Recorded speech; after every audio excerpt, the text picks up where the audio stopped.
சுமார் 6 கோடி வருடங்களுக்கு முன் விண்வெளியிலிருந்து வந்த ஒரு மிகப்பெரிய விண்கல் பயங்கர வேகத்துல வந்து நம்ம பூமியில மோதிச்சு. இந்த ஒரு மோதல்ல அப்போ பூமியை ஆட்சி செஞ்சுக்கிட்டு இருந்த டைனோசர் அப்படின்ற ஒரு மிகப்பெரிய இனமே நம்ம பூமியிலிருந்து மொத்தமா அழிஞ்சு போயிருக்கு. ஆனா எப்படி ஒரு விண்கல் வந்து மோதினதால பூமியில இருந்த மொத்த டைனோசர் இனமும் அழிஞ்சு போச்சு? அப்ப அந்த விண்கல் விழுந்த அன்னைக்கு பூமியில அப்படி என்னதான் நடந்திருக்கும்? இதை பத்திலாம் தான் டீடைல்டா இந்த வீடியோல பார்க்க போறோம். வீடியோக்குள்ள போறதுக்கு முன்னாடி யாருக்கெல்லாம் இந்த மாதிரி சயின்ஸ் ரிலேட்டட் கண்டென்ட்ஸ்லாம் பிடிக்குமோ ஒரு லைக் பண்ணி சப்போர்ட் பண்ணுங்க. அண்ட் சயின்ஸ்ல உங்களோட மார்க் என்ன ஞாபகம் இருந்தா அதையும் கமெண்ட்ல சொல்லுங்க. அண்ட் நம்ம சேனலை ரெகுலரா ஃபாலோ பண்ணிட்டு வரவங்களுக்கு தெரியும், இது எவல்யூஷன் சீரிஸோட பார்ட் 5 வீடியோ. இந்த சீரிஸோட முந்தைய வீடியோஸ்ல பூமி எப்படி உருவானது, பூமியில உயிர்கள் எப்படி உருவானது, அண்ட் இந்த டைனோசர் இனம் எப்படி உருவானது அப்படின்றது வரைக்கும் டீடைல்டா பார்த்திருந்தோம். அந்த வீடியோஸ்லாம் பார்க்காதவங்க லிங்க் மேல ஐ கார்ட்லயும் ஃபர்ஸ்ட் கமெண்ட்லயும் கொடுக்குறேன். இந்த வீடியோ ஃபுல்லா பார்த்து முடிச்சிட்டு அப்புறமா அந்த வீடியோ பாருங்க. அண்ட் இப்போ வாங்க வீடியோக்குள்ள போலாம்.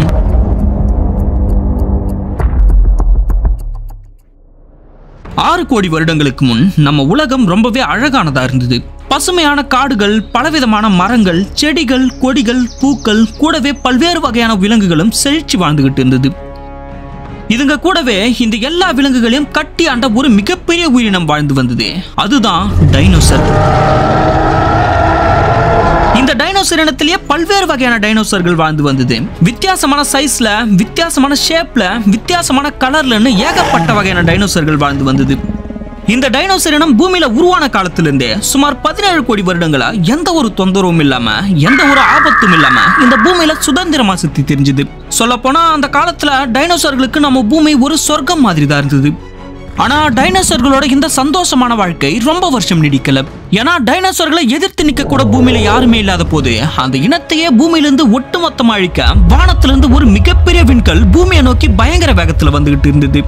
இந்த விண்கலோட சைஸ் மட்டுமே சுமார் 10 கிலோமீட்டர் லென்த்ல இருந்திருக்கு. அண்ட் இதோட வெயிட் 1 ட்ரில்லியன் கிலோகிராம் அளவுக்கு இருந்திருக்கு.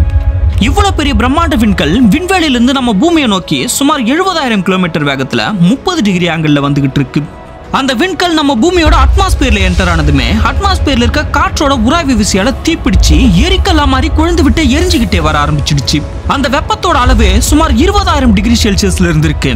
அதாவது சூரியனோட மேற்பரப்புல இருக்க வெப்பத்தை விட 4 மடங்கு அதிகமா இருந்திருக்கு. இப்போ இந்த விண்கல் எக்ஸாக்டா பூமியில கல்ஃப் ஆஃப் மெக்சிகோல இருக்க யுகாட்டன் பெனிசுலா அப்படின்ற இடத்தை நோக்கி தான் வந்துகிட்டு இருக்கு. இது அட்மாஸ்பியர்ல என்டர் ஆனதுமே அதோட அந்த பிரம்மாண்ட சத்தம் அந்த பகுதியில் இருக்க எல்லா டைனோசர்களோட காதுகளையும் ஒரு மிகப்பெரிய அதிர்வலையை உண்டாக்குது. அந்த அதிர்வலைகள் கேட்ட அடுத்த செகண்டே நம்மளை நோக்கி ஏதோ ஒரு பெரிய ஆபத்து வரப்போகுதுன்னு உணர்ந்து அந்த பகுதியில் வாழ்ந்த எல்லா உயிரினங்களும், சில சின்ன சின்ன டைனோசர்களும் பாதுகாப்பான இடங்களை தேடி ஓடி ஒளி ஆரம்பிக்குது. ஆனா பெரிய சைஸ்ல இருக்க டைனோசர்கள்லாம் அந்த அதிர்வலைகள் எங்க இருந்து வருதுன்னு வானத்தை நோக்கி பாக்குது. அப்படி பார்க்கும்போது வானத்துல மலை அளவு பெருசா இருக்க ஒரு எரிக்கல் நம்மளை நோக்கி வந்துகிட்டு இருக்கு அப்படின்றத உணருது. உடனே இங்க இருந்து எப்படி தப்பிக்கணும்னு யோசிக்கிறதுக்குள்ளேயே அந்த டைனோசர்கள் உட்பட அந்த எரிக்கல் தாக்க போற இடத்துக்கு எக்ஸாக்டா கீழே இருந்த எல்லா உயிரினங்களும் ஒரு செகண்ட்லயே அப்படியே பஸ்பமாகி காத்தோட காத்தா கலந்துட்டு இருக்கு. ஏன்னா 20,000 டிகிரி செல்சியஸ் வெப்பத்தோட எரிஞ்சிட்டு வர விண்கல் வளிமண்டலத்தில் இருக்க மொத்த காற்றையுமே கம்ப்ரஸ் பண்ணி அந்த பகுதியில் இருக்க காற்றுமே 1000 டிகிரி செல்சியஸ் வெப்பநிலைக்கு மாறிடுச்சு. சோ அந்த அதீத வெப்பத்திலேயே எல்லா உயிரினங்களும் பஸ்பமாகி காற்றோட காற்றா கலந்துட்டு இருக்கு. இது நடந்து சில வினாடிகளுக்கு பிறகுதான் அந்த விண்கல் பயங்கர வேகத்துல வந்து நம்ம பூமியில மோதி இருக்கு. அந்த விண்கல் மோதின அடுத்த செகண்டே எக்கச்சக்கமான ஹீட் எனர்ஜி வெளிப்படுத்தியிருக்கு. அது பல மில்லியன் நியூக்ளியர் பாம்போட தாக்கத்துக்கு சமமா இருக்கும்னு சொல்லப்படுது. அதாவது ஹீரோஷிமால போட்ட நியூக்ளியர் பாம் மாதிரி 10 மில்லியன் அணுகுண்டுகளை ஒரே நேரத்துல ஒரே இடத்துல போட்டா எப்படி இருக்குமோ அந்த அளவுக்கு எக்ஸ்ட்ரீம் எனர்ஜியை வெளிப்படுத்தியிருக்கு. அண்ட் அந்த எரிக்கல் பயங்கர ஃபோர்ஸா வந்து மோதினதால அந்த பகுதியை சுத்தி 800 கிலோமீட்டர் சுற்றளவுக்கு 300 டிகிரி செல்சியஸ் ஹீட் எனர்ஜி பரவி அந்த பகுதியில இருந்த மரங்கள், செடிகள், விலங்குகள் போன்ற எல்லாத்தையும் பஸ்பமாக்கிடுச்சு. அந்த நொடியில ஏற்பட்ட வெளிச்சமானது கல்ஃப் ஆஃப் மெக்சிகோவை சுத்தி வானத்தையே வெளிச்சமாக்கிடுச்சு. இந்த இம்பாக்டால ஏற்பட்ட தெர்மல் ரேடியேஷன் லைட்டோட ஸ்பீட்ல டிராவல் பண்ணி 1500 கிலோமீட்டர் சுற்றளவுக்கு பெரிய பாதிப்பு ஏற்படுத்திச்சு. இந்த பாதிப்பு இதோட முடிஞ்சிடல. இந்த ஆஸ்ட்ராய்டு அவ்வளவு வேகத்துல வந்து மோதினதால அந்த இடத்துல 20 இருந்து 25 கிலோமீட்டர் அளவுக்கு ஒரு மிகப்பெரிய பள்ளம் உருவாச்சு. அந்த பள்ளத்தோட அகலம் மட்டுமே சுமார் 100 கிலோமீட்டர் இருக்கும். அண்ட் இந்த ஆஸ்ட்ராய்டு மோதின இம்பாக்ட பூமியில எல்லா பகுதிகளில் இருந்த உயிரினங்களும் உணர்ந்திருக்கும். ஏன்னா அந்த டைம்ல பல மில்லியன் வருடங்களை எந்த ஒரு உயிரினமும் பார்க்காத அளவுக்கு ஒரு மிகப்பெரிய நிலநடுக்கம் ஏற்பட்டது. அந்த நிலநடுக்கத்தோட அளவு 11 மேக்னிடியூட் வரைக்கும் இருந்திருக்கு. அது மட்டும் இல்லாம இந்த விண்கல் கடலோர பகுதியில விழுந்ததால அது சுற்றுவட்டார பகுதியில மிகப்பெரிய சுனாமி அலைகளை உருவாக்குச்சு. அந்த சுனாமியோட ஹைட் மட்டுமே கிட்டத்தட்ட 1000 அடி உயரத்தில் இருந்திருக்கு. இந்த சுனாமி அலைகள் சுமார் 16 கிலோமீட்டர் தூரம் வரைக்கும் டிராவல் பண்ணிருக்கு. அண்ட் அது போற வழியில இருக்க எல்லாத்தையுமே அடிச்சு கொண்டு போயிருக்கு. அண்ட் அந்த விண்கல் பூமியில வந்து மோதினது நம்ம தரையில ஒரு முழு தேங்காயை ஃபோர்ஸா தூக்கி போட்டு உடைச்சா எப்படி செதறுமோ அதே மாதிரி இந்த விண்கல்லும் பல பாகங்களா உடைஞ்சு பூமியோட எல்லா பக்கமும் செதறி போயிருக்கு. இப்படி சிதறி போனதுல சில பாகங்கள் பூமியோட எஸ்கேப் வெலாசிட்டியை தாண்டி பூமியை விட்டு வெளியவும் போயிருக்குன்னு சொல்லப்படுது. சில பாகங்கள் மட்டும் திரும்ப பூமியிலே வந்து விழுந்திருக்கு. அதெல்லாம் ஒரு நெருப்பு மழை மாதிரி பயங்கர நெருப்போட எரிஞ்சுக்கிட்டே பரவலா வந்து விழுந்திருக்கு. இந்த நிகழ்வு ரெயின் ஃபயர்னு சொல்லப்படுது. இதுல குறிப்பிட வேண்டிய விஷயம் என்னன்னா முதல் விண்கல் வந்து விழுந்தது இல்ல, அதை விடவே இந்த சிதறி போன விண்கல்கள்லாம் திரும்பி வந்து விழுந்ததுதான் பூமியில ஒரு பிரளயத்தை உருவாக்கிடுச்சு. பிகாஸ் இந்த ரெயின் ஃபயர் நிறைய காடுகள்ல விழுந்து பெரிய ஃபாரஸ்ட் ஃபயரை ஏற்படுத்துச்சு. இதனால உலகம் முழுக்க இந்த காடுகள்ல மொத்தமா தீப்பிடிச்சு உலகம் முழுக்க பெரிய காட்டு தீயை உருவாகிடுச்சு. இந்த மிகப்பெரிய அளவிலான காட்டு தீயில சிக்கி எக்கச்சக்கமான உயிரினங்களும் சில பெரிய பெரிய டைனோசர்களும் உடல் பொசுங்கி பரிதாபமா இறந்து போச்சு. அதுல சில சின்ன சின்ன உயிரினங்கள் மட்டும் சுரங்கம், குழிகள், குகைகள் போன்ற இடங்கள்ல ஒளிஞ்சு உயிர் பிழைச்சிருக்கு. ஆனா அந்த உயிரினங்களுக்கு எல்லாம் தெரியாது இதை விட ஒரு மிகப்பெரிய ஆபத்து வரப்போகுதுன்னு.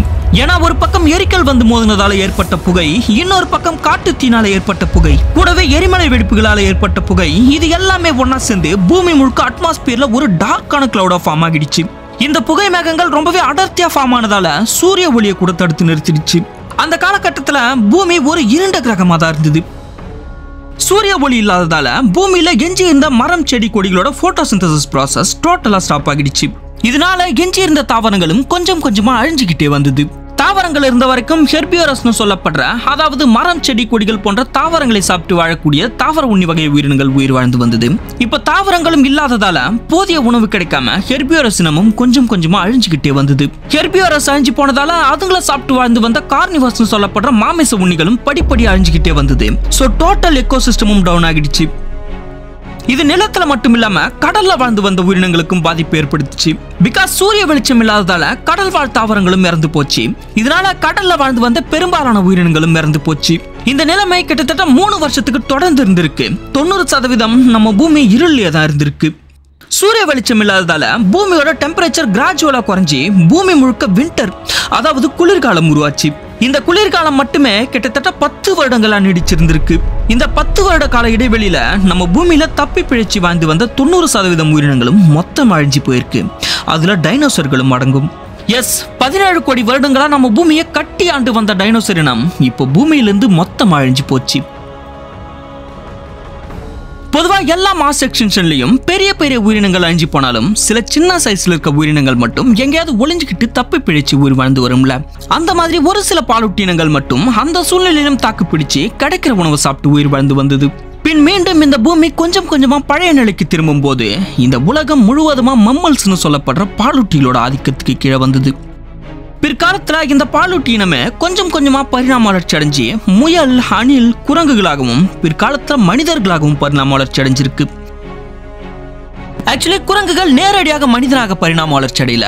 இதுக்கு பின்னாடி ஒரு மிகப்பெரிய ப்ராசஸ் இருக்கு. சோ அதை பத்திலாம் டீடைல்டா, அதாவது குரங்குகள் எப்படி படிப்படியாக மனிதனாக பரிணாம வளர்ச்சி அடைஞ்சது அப்படின்றத பத்தி டீடைல்டா இந்த எவல்யூஷன் சீரிஸோட பார்ட் 6 வீடியோல பார்க்கலாம். சோ அந்த வீடியோ வேணும்னா பார்ட் 6 அப்படின்னு கமெண்ட் பண்ணுங்க. வழக்கம் போல ஒரு 1000 கமெண்ட்ஸ் வந்துருச்சுன்னா அடுத்து அந்த வீடியோ அப்லோட் பண்றேன். சோ லைக் பண்ணுங்க, கமெண்ட் பண்ணுங்க, சேனலை சப்ஸ்கிரைப் பண்ணி முக்கியமா அந்த பெல் ஐகானை ஆல்ல போட்டுக்கோங்க. அடுத்த வீடியோல பார்க்கலாம்.